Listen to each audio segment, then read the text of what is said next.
Mga kababayan, ano yan Kento? Dito tayo mga kababayan. Dito tayo sa sinabi ko kanina na isang abogado na trans, 'di ba? Si Regal Oliva. Si Regal Oliva, mga kababayan, eto na, nilaglag ng mga DDS. Simula nung nakita nila, mga kababayan, na parang umiba ang mga statement ni Regal Oliva patungkol kay Digong sa pagkakulong sa ICC. Kasi ang sabi kasi ni Oliva, nung panahong nasa power ka, hindi mo halos binigyan ng karapatan ang tao. Tapos ngayon na ikaw nakakulong, bumalik sa'yo. Diba? Ngayon, ikaw ang hihingi ng karapatan, ikaw yung hihingi ng rights. Diba? Noon, nung nasa power ka, halos ang mga tao pinagpapatay mo, hindi mo binigyan ng karapatan. Tapos ngayon, maghahanap ka ng karapatan? Yun ang sabi ni Regal Oliva. Mga DDS, galit ng galit mga kababayan. Oo, sobrang galit ng mga DDS. Kaya ngayon mga kababayan, sabi nila, itong si Regal Oliva, huwag kayong maniwala na DDS yan. Peking DDS yan. Yan ang sabi nila. So bakit mga kababayan? Eto po. Ito yung nilabas nila ngayon mga kababayan na ipinost, no? Sino yung nagpost? Si Ibig Hugalbot. Si Ibig Hugalbot, mga kababayan. Ito po, may nilabas sila ngayon na si Regal Oliva daw isang peking DDS or isang con artist or tinatawag nilang Trojan horse. Bakit niyo tinatawag na Trojan horse? Ayan, tinatawag nila mga kababayan na Trojan horse daw. Itong si Regal Oliva. Bakit? Kasi dito mga kababayan, basahin ko dito ha. Sabi ni Evie Hugalbot, Regal Oliva is not only work for Alfred Romualdez.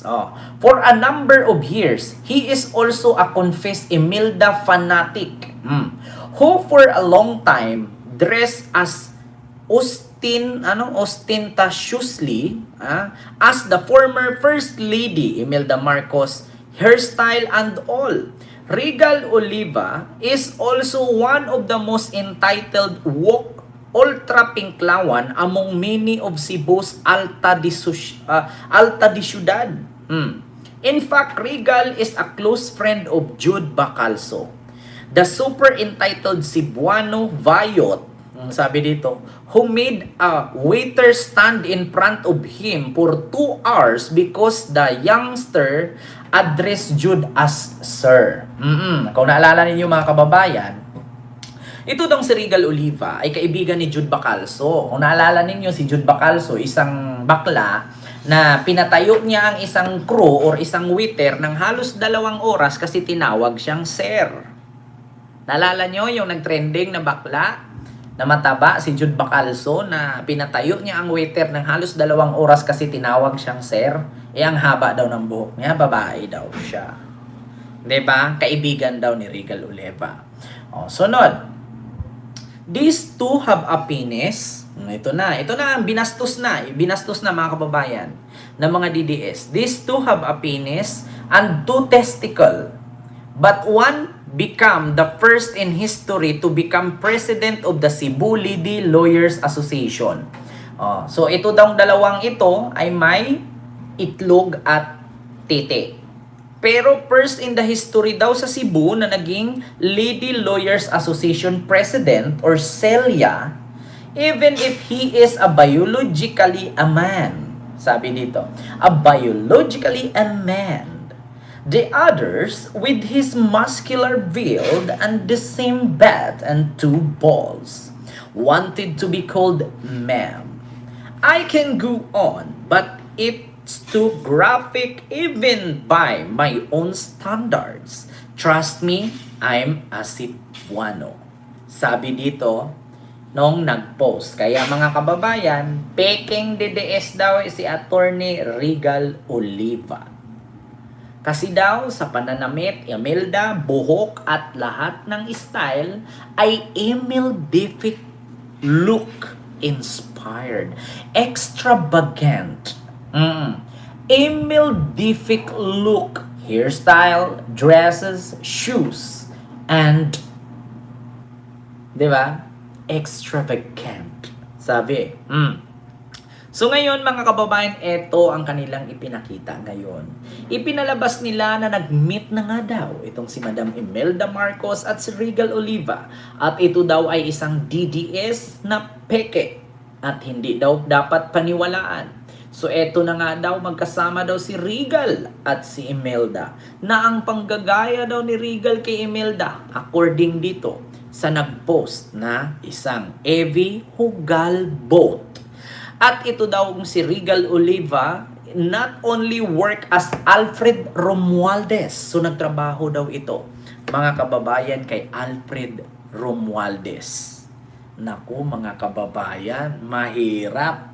Attorney Regal Oliva, kung ikaw man ay nanood ngayon, ikaw po ay siniraan ng kapwa mo DDS. Ikaw daw ay peking DDS according kay Evie Hugalbot. At tinagpa nga niya dito mga kababayan, si Tio Moreno. Yeah? Actually, pinost din ito ni Tio Moreno, mga kababayan. No?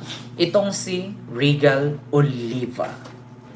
The mask has finally taken off. Yeah? Extremely mask. Sabi pa ng mga nagko-comment, peke daw. Peking DDS ang bansag nila. Another day, another pub, another vice ganda. Sabi dito. Also during his live, Akiko Pangilinan watched the live and Regal mentioned he respect the senator so much and his wife. Since then, di na ako nag-watch sa POV niya. Kasi nanood daw si Kiko Pangilinan sa live ni Regal Oliva. So nirespeto daw ni Regal si Kiko, pati na si Sharon. So bakit? Hindi ba porket DDS ka, hindi mo na pwedeng respetuhin ng isang tao na hindi ka naman minura?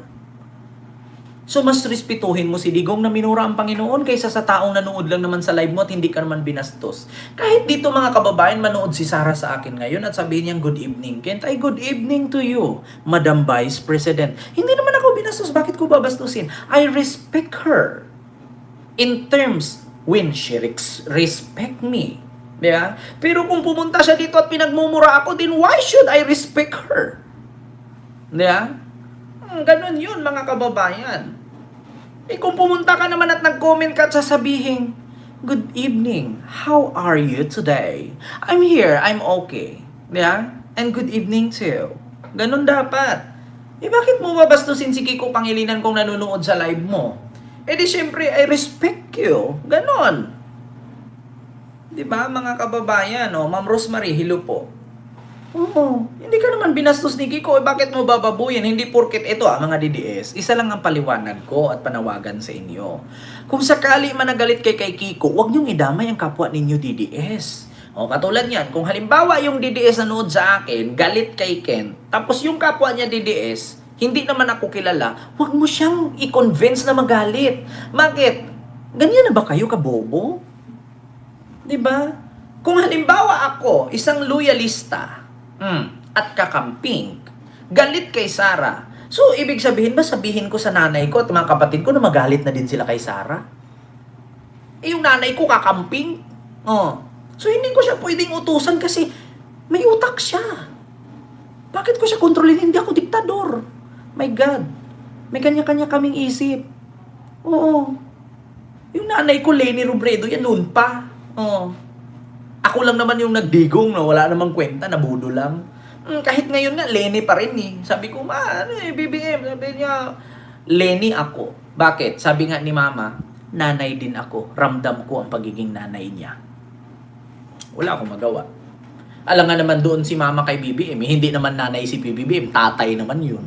Diba? So, nanay knows best. Kung saan niya gusto doon siya. Alangan mapipilitin ko, sasabunutan ko siya. Di nalatigo pa ako, napagalitan pa ako. Diba? Kaya kayo mga DDS, kung ayaw ng kapwa ninyo, kung halimbawa man katulad kay Regal Oliva, respeto niya si Kiko, karapatan niya yun. Bakit niyo diktahan yung tao? Tandaan ninyo, abogada siya. Maging abogada muna kayo bago nyo siya diktahan. Sabi nga ni Vice Ganda, bago kayo manglait sa akin, make sure na ang sahod nyo 500,000 naman. Diba? Kung makapanglait kayo, arawan lang naman kayo ng 350. Diba? Kaya bago nyo diktahan si Regal Oliva, make sure na maging abogado kayo sa kanya at mas malakas kayo. Di ba? At mas magaling kayo kaysa kanya. May karapatan kayo magdikta. Kung hindi nyo naman kaya ang ginawa niya, and who the hell you are? Di ba? Ano yun, mga kababayan? So yun po yun mga kababayan. Sapaw moon nila. Sapaw moon nila. Ganun yun mga kababayan. Diba? Mga magnanakaw, ipapalit kay PBBM. Kaya nga, diba? Oo, kaya wala nangyayaring maganda sa Pilipinas Yes, totoo yan. Kasi bakit?